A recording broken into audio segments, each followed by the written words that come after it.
Welcome to the Literary Escape podcast, the only podcast that serves both readers and authors of historical Christian romance.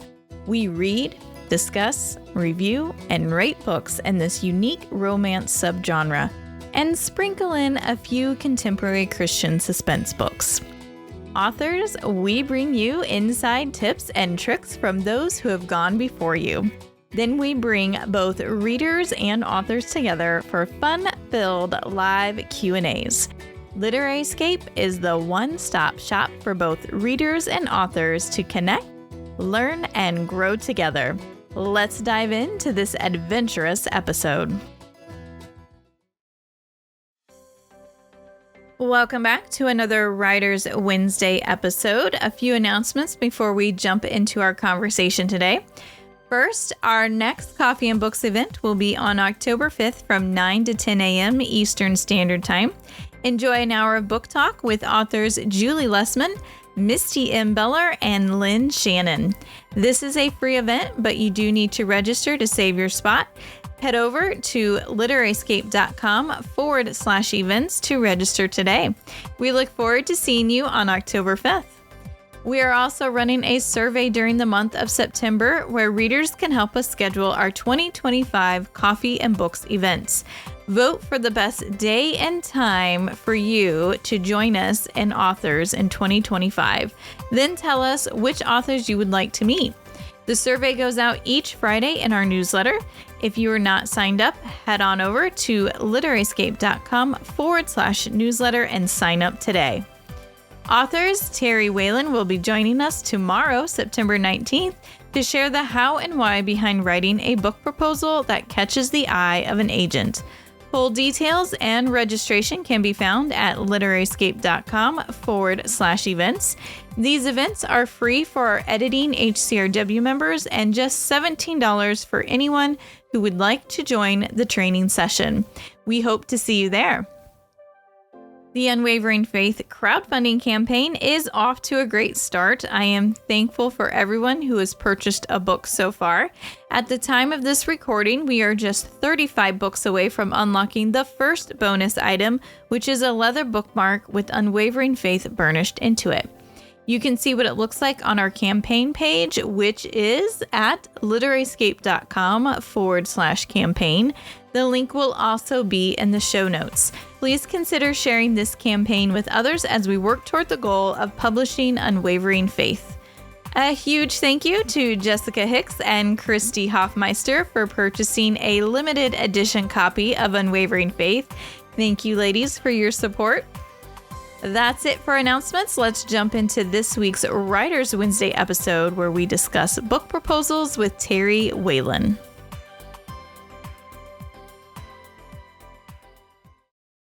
Welcome, everyone. I'm so excited to have Terry Whalin here with us today to talk about book proposals.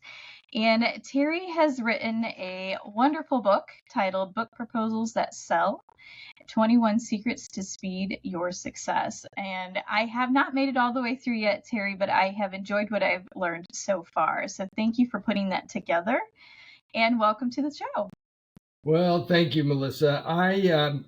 I love this whole topic of book proposals because I know how important it is to authors and the publishers. I actually wrote this book originally as a frustrated acquisitions editor because it was my first publisher. I've worked now at 3 different publishers in acquisitions, but this was my first publisher that I was working with David C. Cook, and I'd written over 50 books by the time I did that. So I knew how it worked from the author standpoint, but I had no idea how it worked from the editor viewpoint about all this. So it was a great education to me that I didn't really have all the elements sometimes from the author that I needed to be able to get them our book contracts. So I wrote this book out of my own frustration, trying to get better contracts for authors, and it's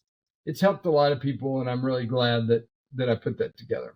It's neat that you have both perspectives. That's very helpful. So what is the first step that most people take to write a book, and why do you say that that's backwards? Well, most people, when they're going to write a book, just sit down, open their computer or take out their tablet, and they start writing, and they write it. Which, hey, I applaud that they've written a manuscript and all that, but in a lot of ways, I think that's backwards because um, they don't have a plan. They've made a book, but what's your plan with this book? Where are you going to send it? Who's your audience? Uh, what books are similar to those books?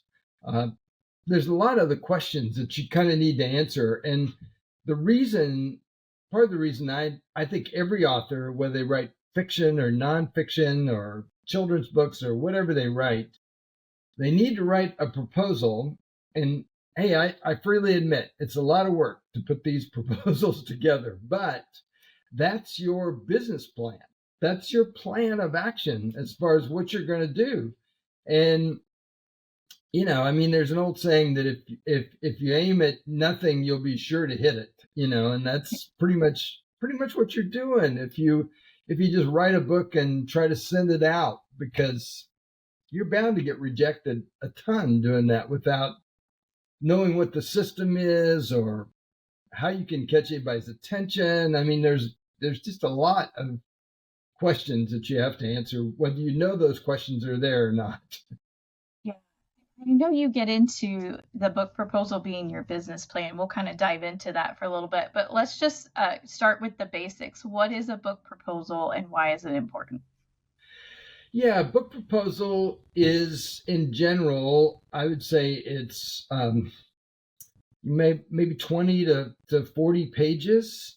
Um, it often includes a sample chapter or two of your work, but it's basically your plan or your pitch to that agent or editor as far as why they should publish your book.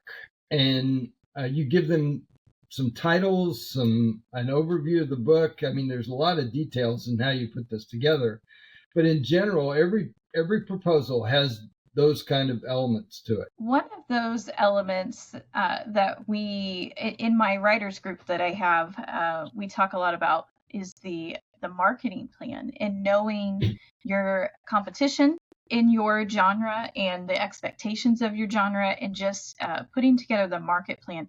Do you have any tips or tricks for that as to what are you looking for when that comes across your desk?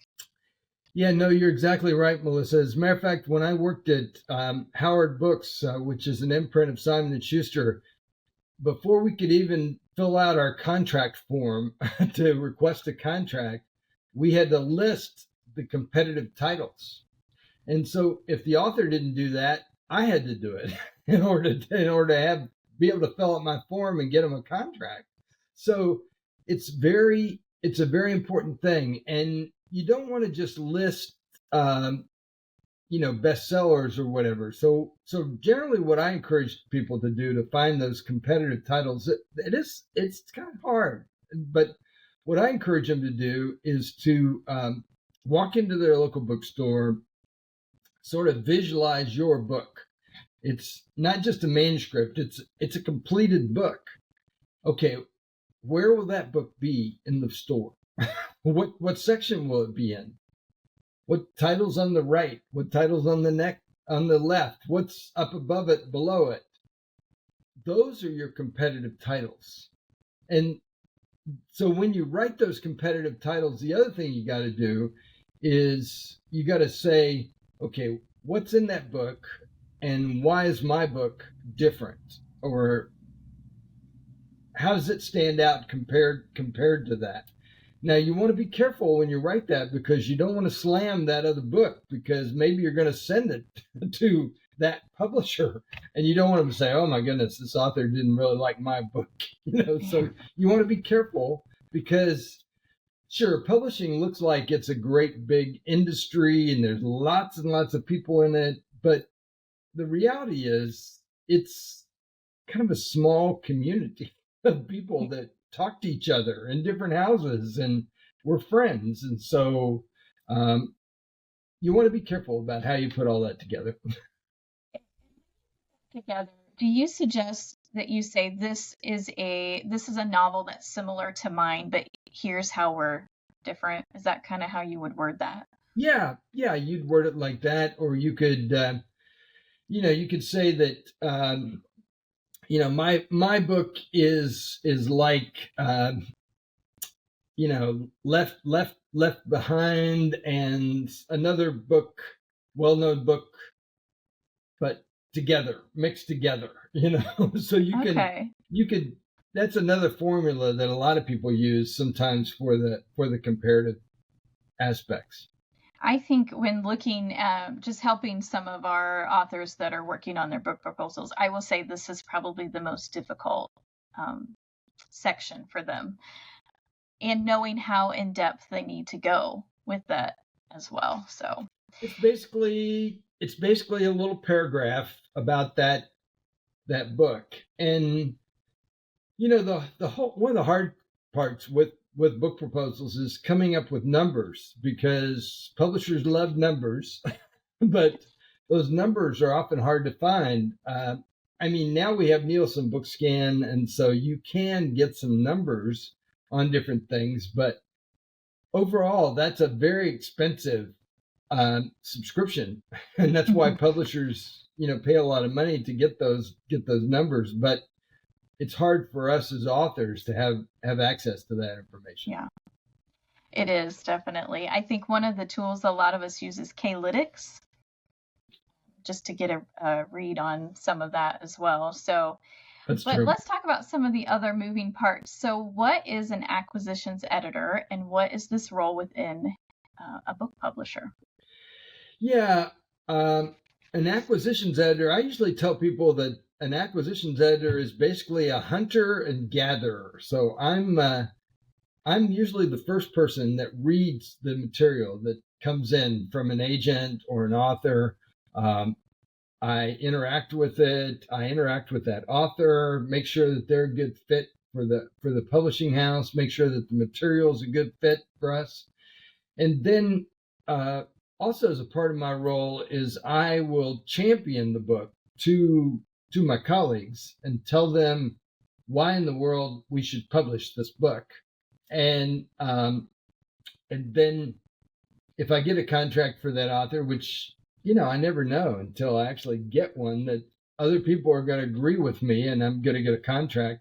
But if I do, then it's also my responsibility to negotiate that contract with the agent or the author and get it finalized. And then at that point, I hand it off to other colleagues in my company. So I'm like totally focused on the initial part of the process in general. And then once it's through, it's kind of hands off.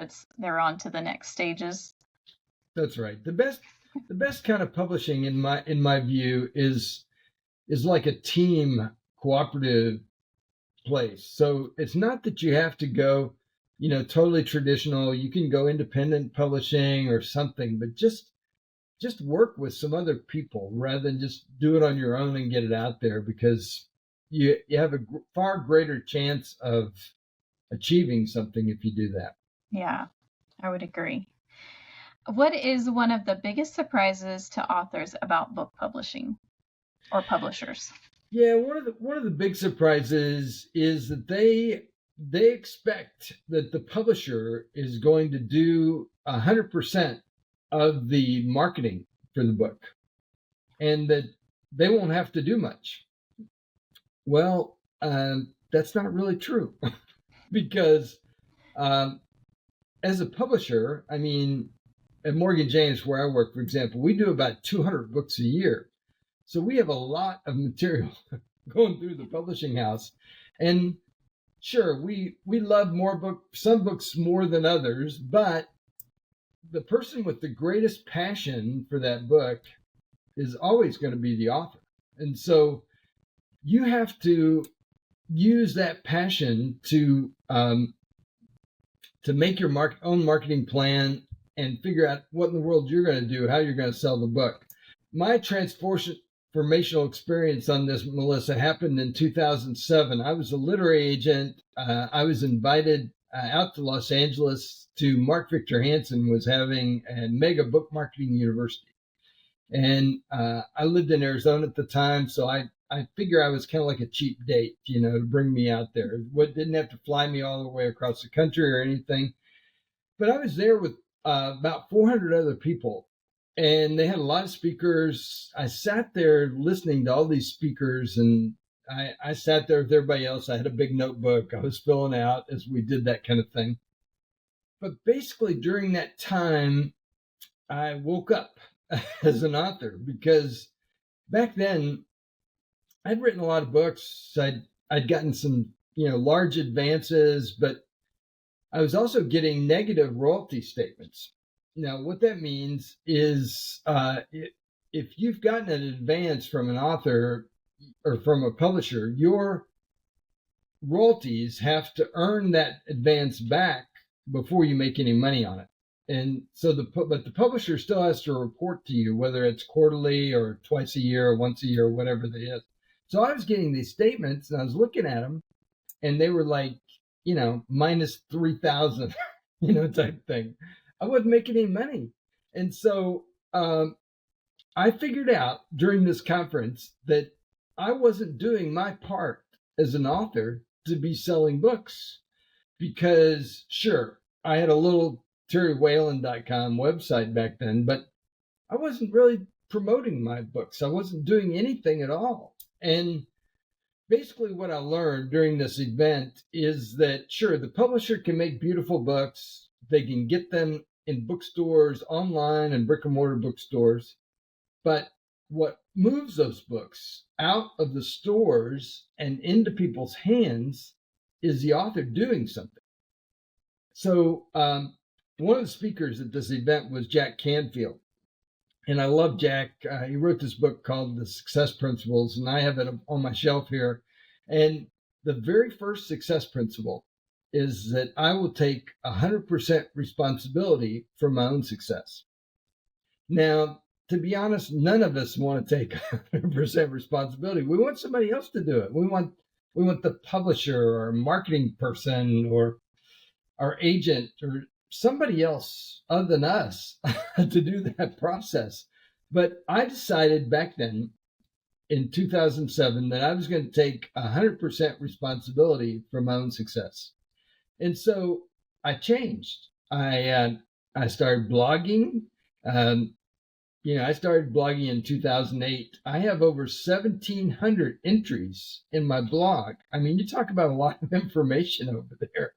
And, they estimate there's over 600 million blogs that are out there. But I have this little tool that goes out from Google. It goes out and looks, if it finds my name in something. And about a year ago, I found this article about the top 27 content producers. And I opened it up, and there's Seth Godin and Jeff Goins and Ryan Holiday and all these people that I knew were in this list. I was one of those 27 people. And it's because I've been faithful. Once a week, I write a blog article and I send it out there. There's like about 400 people that get it on their email. And, over the years, my influence in that area has grown because I've just been working at it. And that's something any of us can do. It's, we all start from zero and then we work from there. Yeah. And I think a lot of times we have to remind ourselves that is generally a slow grow. It's not an instant overnight. You've got thousands of people on your mailing list. So that's neat, though, to see that you've seen success with that, with your blog and other items. So when you look at a marketing plan, then a lot of people, it used to be, how many followers do you have on social media? What are you looking for number-wise? I guess when it comes to a marketing plan, I encourage you to be practical. And so, for example, I talk to a lot of authors, and I talked to an author years ago when I worked at Cook, and I asked him what kind of marketing ideas he had. He paused for a minute and he said, he said, I have a cute granddaughter. He says, I think we ought to do television ads. And it was like almost all I could do to keep from laughing at this guy on the phone, because just think about it for a minute. How many television ads with authors do you see out there? Now, sure, James Patterson does, but he's a bazillionaire, so he can afford to do television ads. But for most of us, we're not going to get television ads. We're not even going to get full color ads in magazines. I mean, I see authors suggest all kinds of stuff like that. So what I would advise you to do is be practical in your marketing. And so start out local. All of us start out local. So just say that, hey, I'm going to make bookmarks, and I'm going to make postcards, and I'm going to go to, 10, 20 bookstores that I can easily drive to within an hour. I'm going to walk in, I'm going to meet the manager. I'm going to give him a copy of my book and tell him that I'm a local author, and suggest that maybe we do a book signing. I mean, I'm going to be bold and have courage and do those kinds of things. I have an email list. So if the publisher will print the postcards, then I'm going to mail those postcards to that list. And so, see, those are practical ideas that any of us can do. And, they're not pie in the sky, never happen type stuff, but you want to have a bunch of practical ideas, and they're all over the place. So, just come up with something that is not totally fantasy, but something that you're really going to be able to do to get your book out there. So are editors and agents actively looking for new authors, or simply publishing people who already have the inside track? Well, it's a great question. We do go back to the people that, we've published before and published multiple books with them, and we are looking for those kinds of things. And the truth is that we are actively looking for new authors and new people to publish. But there's a lot of competition out there. I mean, the reality is I've read that there, over 1,000 new books that are published every day. So you as the author have to do something different with your proposal and your pitch in order to be able to catch that agent or that editor's attention. And the reality is, I've been doing this for a long time, Melissa, and there are so many terrible pitches and proposals that editors get through the years that many of those places have decided not to take over the transom submissions from authors because they're terrible. So the only way you can really pitch an editor at a publishing house would be to go to a large conference, sit at their meal table, make a 15-minute appointment with them, drink coffee with them, make a good impression, and do that kind of thing. Or snag an agent, and it's often much harder to get an agent than it is to get an editor in some ways in this business. So it's tough. I mean, a lot of these agents, they've been doing this a long time. They have best-selling authors. They don't need to acquire you. I mean, but they are actively looking. I mean, that's the good news, I'd tell you. I mean, I've been in some of the top literary agencies in this country, and I've met with these agents. And the reality is, we all get up and we're reading our email, we're looking at our pitches, we're looking at this stuff. We're really trying to find the next bestseller out there. And these agents are asking me, in the Christian market, particularly, like, where's the next Joel Osteen? Where's the next Rick Warren? where's the next left behind? Where are these books?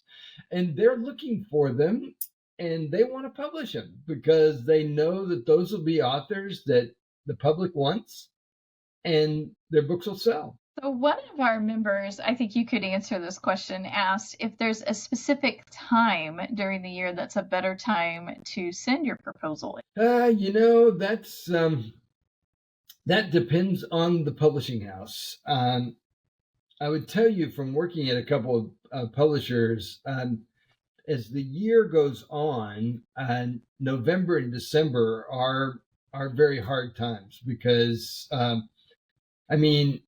like when I was at David C. Cook, I spent a whole day just signing Christmas cards to our authors.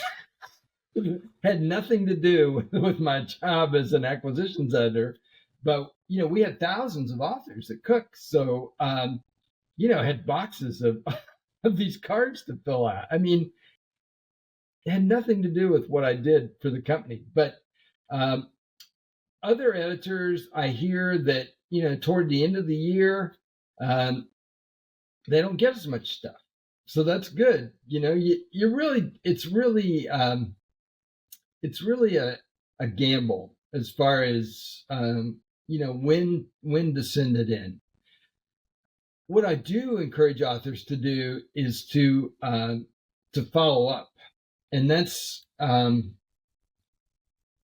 real skill to be able to do that successfully, because I encourage authors to use what I call the gentle follow-up because if you push hard and say, hey, what are you going to decide? Then the answer is going to be no when that happens, because that's the easiest answer to give somebody like that. But a gentle follow-up would be, did you get my submission? That's a generic question because, technology is terrible, and you never know if it really got from A to B. Is there anything additional you need? That's okay. You can ask that kind of question. Just don't push for a decision at the end of the day, because if you do, it's almost guaranteed to be no. That's good to know. I have a couple questions maybe that go in together, kind of circle back to what we talked about earlier, but you talked about you're looking for like the next Left Behind series or the next Rick Warren, So when you're looking at those, what pops out to you to say, yes, this is something that's going to sell. It's going to be a bestseller. Are there any things that kind of stick out to you when you look through those proposals? Well, it's a combination of the author's connections, the author's ability to connect with their readers. We call that their platform, their access to do that kind of thing, and it's the writing, it's the story. Is it good? And those of us that have been in publishing a long time, we've been reading for years, and so the reality is, this sounds kind of cruel, but I can read a page or two and see if it's really something that I can read and that the reader's going to read. So you want to start off with a bang. You don't want to put your best material, over in chapter 5, because they may never get there. That's the truth. So you want to really capture their attention just from those opening pages, and the rest of your information as far as what you're going to do. When I teach on book proposals, Melissa, I have a number of things that I encourage people to do to make their proposal different and stand out. And like one of those things that I talk about in that hour-long workshop that I do is really special sales. So many authors have forgotten about this, but books have value, and corporations buy books. organizations buy books. All kinds of places buy books. So, what kind of ideas do you have to sell those books in volume and in bulk with your readers out there? So, for example, at Morgan James, children's we do a few children's books. Children's books are really hard to sell and to get published out there, but we have a couple of our titles that have sold, like one sold 500,000 copies and another sold 300,000 copies. And so I asked David Hancock, our founder, it's like, how in the world did that author do that? I mean, what happened there to sell all those copies? He said, oh, Terry, this author is selling in bulk to corporations. And so his little children's book is like, I think it's called like A Little Teammate. It's about how to be a team player, right? And so he had some connection to an insurance company that bought 500,000 copies of this book. Now they bought them, I'm sure they bought them at some discount or, he gave them a good deal in order to get these books, but then they turned and gave them away to their clients. You talk about spreading the message about your book. I mean, what a great thing. You could do that. I'm going to give you one more. I have an author that, as a young girl, had an abortion. And so she wrote this book. It was a nonfiction book, but it could be fiction too, that she wrote about having an abortion. And so she purchased 1,000 copies of her book and sent them to crisis pregnancy centers around the country. So I thought, hey, smart, good for you, good marketing move. But my question to her was, okay, how did you do that? Did you just stick your book in an envelope and mail it to them? Did you, what pitch did you give them? Did you offer them to be able to buy it in bulk? How are you going to follow up? How are you going to see what those people are going to do with that?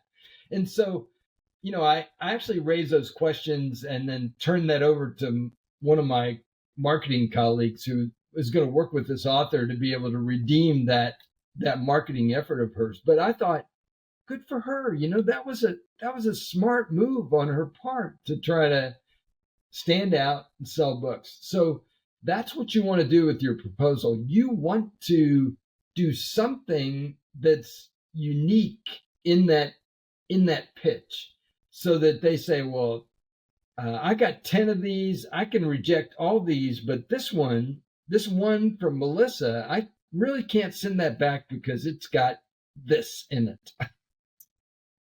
But it takes a lot of creativity and thought, to be able to do that.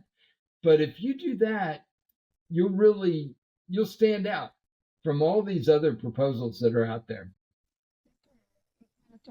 Where you say having a team. So even while you're working on your book proposal, before you ever turn it in, having a team or a writing group to pull ideas from other people as well, just to brainstorm. It's really great to have that possibility, and a lot of people don't even know about special sales, so they don't even think about it. But about 60% of the books that are sold in this country are sold outside the bookstore. And so there is a book that my friend Brian Judd wrote called Beyond the Bookstore, and I'm sure you can get that. It's out of print now, so you can get it used out there. But it talks about these kind of special places, like the military buys books, for example. Zoos buy books. Gift shops buy books. What kind of ideas do you have about that kind of stuff? So if you create some ideas, put those in your proposal, you're going to stand out from all the other run-of-the-mill stuff that comes in from other people, because they're not thinking creatively about their stuff. Yeah. Yeah, I like that. Those are great ideas. A lot of times in our meetings where we're just kind of brainstorming together, I have a historical Christian romance writers group. And so we talk about, you've researched so much on this topic or this area, right? That you're an expert there. So you could go out and do talks at their local libraries. That's one way, and then have your book for sale in the back. But also, we talked about like the historical societies and the museums in that area would probably want to sell your book too, because it's specific to their area or an event that happened there as well. So yeah, I like thinking outside the box on those things. But you're talking about standing out. So what makes book proposals that sell different from other how-to books on this topic? Yeah, and I've read most of these the other books that are about proposals, and really the difference of my book is the perspective that I've worked inside the publishing house as well as written books. So I've been in those meetings where we have a whole whiteboard full of titles, and we're trying, the marketing and the sales and the editorial people are all there in the room. We're trying to figure out what in the world we're going to call this book. But the one person that isn't in the room is the author. And so, you don't really want to be in that situation as an author. So, don't just put a working title on your proposal and send that in. I mean, put a really good title that's been tested, and that gives some alternative titles, so that you give yourself the best shot of that title that you've written being the title for the book. Authors will say all the time, yeah, but that's up to the publisher to choose the title. Well, yeah, it is up to the publisher, but you're the expert. You're the person that's really crafted this book from beginning to end. You should know what it's called more than anybody else. So make some good titles for that book. And what I found after being in publishing a long time is if I have a really good title and it's integral to the book, that's highly likely what the book's going to be called when you send it in to them. Before that, authors have no say in the title of their book. Is that true? To a degree. In general, you don't have a lot of say, but if you have a really good title, that's going to make it through the process. So, for example, I wrote a book with Joe Leninger, who traded for 10 years on the floor of the Chicago Mercantile in the Eurodollar pit before we even knew what a euro was back then. And he made $1 million every year he was there, and retired after 10 years. And so we wrote this book. He wrote this book called Lessons from the Pit. And that was my title for the book. And so, because I asked Joe, he had a lot of crazy experiences, but I asked him, did he learn anything, in that place? And he said, oh, yeah. And so he came back with 16 lessons about life and success and business that he learned in that very greed-centered environment. And that became the title for this book, Lessons from the Pit. So if you have a good title, it'll make it through the process, even though the publisher at the end of the day has the right to change it, whatever they want to. So we talked a little bit about this, but didn't really go into depth. In your book, Proposals That Sell, you say a proposal is your business plan. Why does every author need a proposal, whether they write fiction, nonfiction, or even children's books? Yeah, every author needs that, because that's basically your guide, how in the world you're going to what you're going to do and how you're going to pull together the pieces of this. So even if you self-publish, I believe those people still need a book proposal, because it helps you identify who's your reader, who's your target audience, what kind of things are you going to do, how you going to begin, how you going to end, who's going to if it's a nonfiction book, you often will have a foreword for the book. Who's going to write that foreword? How are you going to get that person to do that? you going to have any endorsements in the book? How are you going to get those? Who do you know that you can reach out to and get those endorsements? I've been doing this a long time, Melissa, and people just don't realize that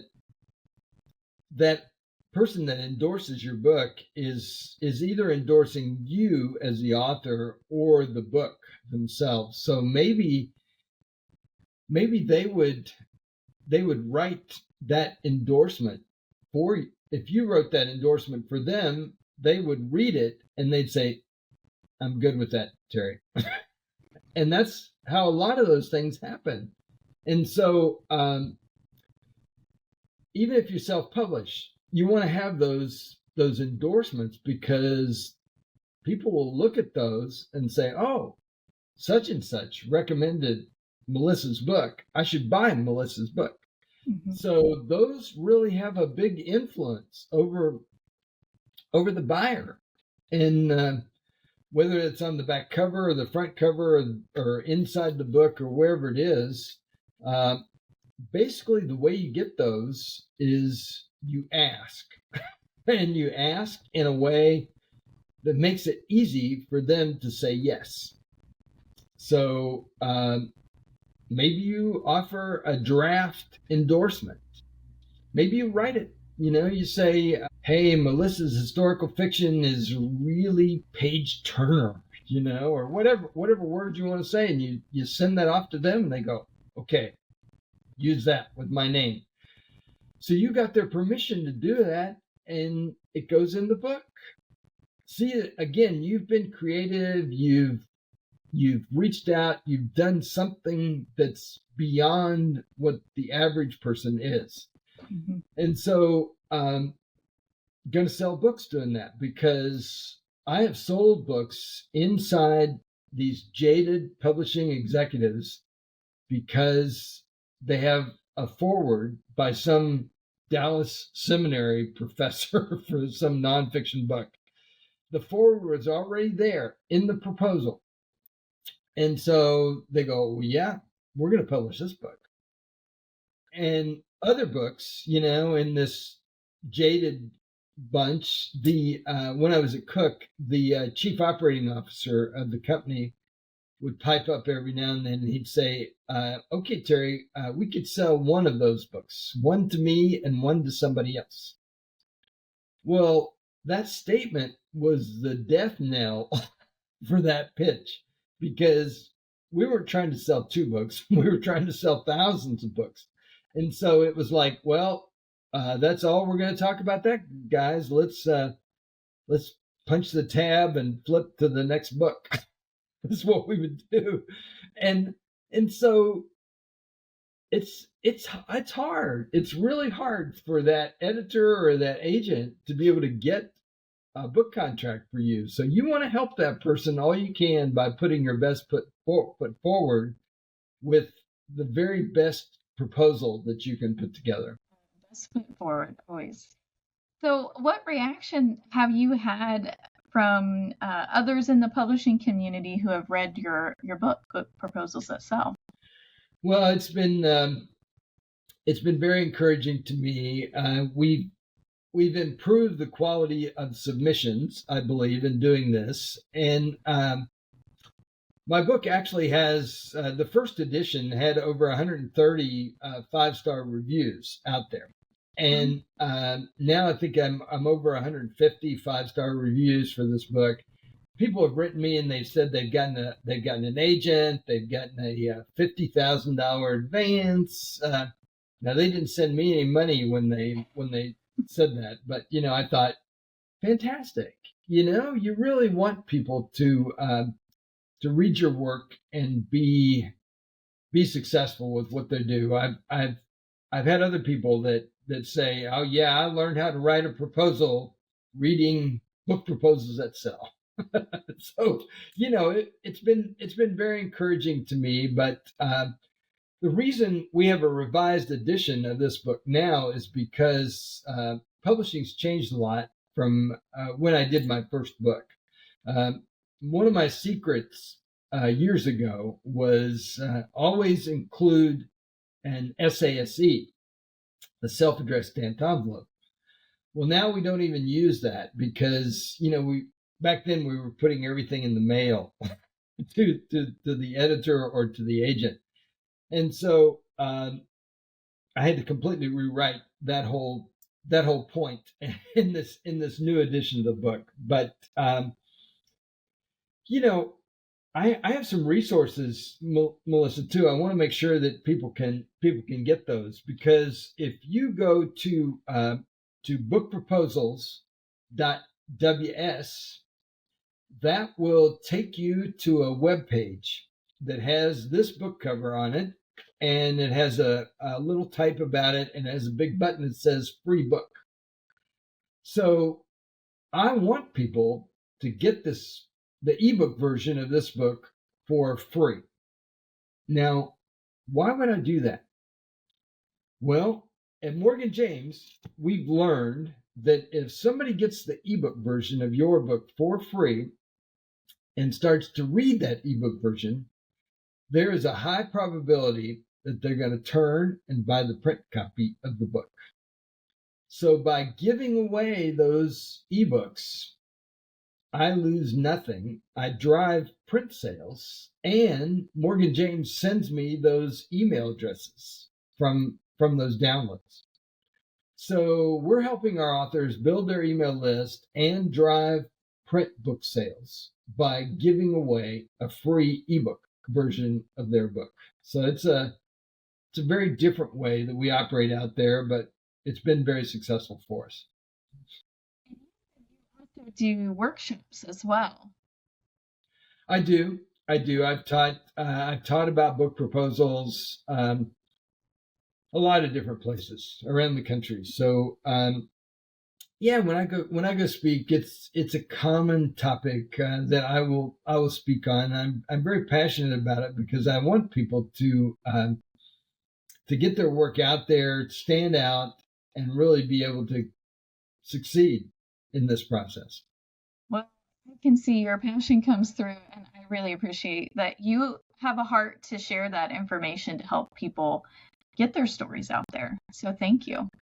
Well, I'm glad to do it, Melissa. And I mean, let me tell your listeners here briefly my reason why I do all this and why I'm so passionate about books.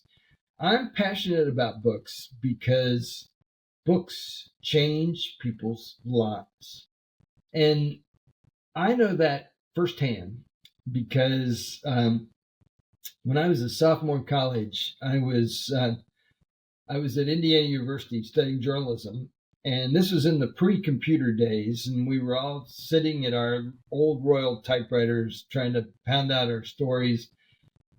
Next, shoulder to shoulder, about 30 people were sitting there in this room. There were about 100 of us on our writing staff, and I couldn't get my fingers on the right keys, and I kept saying to myself, Jesus Christ, Jesus Christ. Well, this blonde-haired girl that was sitting next to me turned to me and she said, "Oh, Terry, don't say that, because one of these days when you really need Jesus, you'll call out for him and he won't be there." And I thought, what is this? I'm a Christian. I go to church when I'm at home. I read the Bible in church when I'm at home. I had no relationship, Melissa, but she encouraged me to go to a little Christian bookstore that was a couple of blocks off the Indiana campus. Maybe I'd find they had pretty cards and posters. Maybe I'd find a book that interested me. So I wandered down there a few days later. I bought this book called Jesus the Revolutionary. I thought, how in the world could Jesus be a revolutionary? And I took this book back to my room and I read this book, and it showed me a different side of Jesus than I'd ever seen before. And about that time, somebody invited me to a Jesus People group in downtown Bloomington. They were sitting on little scraps of carpets with little candles lit, and I went. And those people had something that I didn't have, and so I got a Bible, and I've been going the Jesus trail ever since. And my journalism colleagues thought I was a little nuts, so instead of working at the Indianapolis Star, the Chicago Tribune, or one of those kind of places, I joined Wycliffe Bible Translators. And so I spent 10 years of my life in linguistics, 3 among the Southwest Kaqchikel people in Guatemala, Central America. There's a New Testament that's on my shelf today because of starting that work. But I wandered back to my writing, and at this point in my life, I've probably written more stuff than most of my journalism colleagues. But I do this work day in and day out because books change people's lives, and it's an exciting work. I mean, as an acquisitions editor, I got a signed contract this morning from a children's author in Florida that wants to publish her book with Morgan James, and so I just think that's thrilling. It's exciting to get those books out there and see what's going to happen with them. That's a wonderful story. I was just on a panel with Sarah Sundin. I don't know if you're familiar with her work at all. I know Sarah. Okay. And she said almost the same thing that you're saying, is that I can't be there for someone, but my book could, and my book could have a huge impact on their life or help them through a difficult situation. So what an amazing testimony, Terry. Thank you so much for sharing that. I'm glad to do it. It's my story, and that's why I do what I do every day. It's fun. Well, I appreciate it. I appreciate you being on the podcast with us. Thank you so much for this opportunity, and I want people to get their free ebook. You can also get a book proposal checklist from me. I've got that. If you go to terrylinks.com, that's my own little personal shortcut, terrylinks.com /checklist. That'll take you to it's a multiple page ebook that I have that explain about some of the elements in a proposal and how you want to make sure you got everything that you need in that proposal before you send it. Wonderful. I'll make sure I put those links in the episode notes then for this episode as well, so That'd you be can great. easily Thank get there. Thank you so much. I hope you enjoyed this episode. I would like to invite you to connect with us further and get a free read. Right now, if you sign up for our newsletter, you will get the first 9 chapters of my book, Unwavering Faith. Plus, you'll receive news about our events for both readers and authors. You can sign up at literaryscape.com /newsletter. Until next time, happy and blessed reading and writing.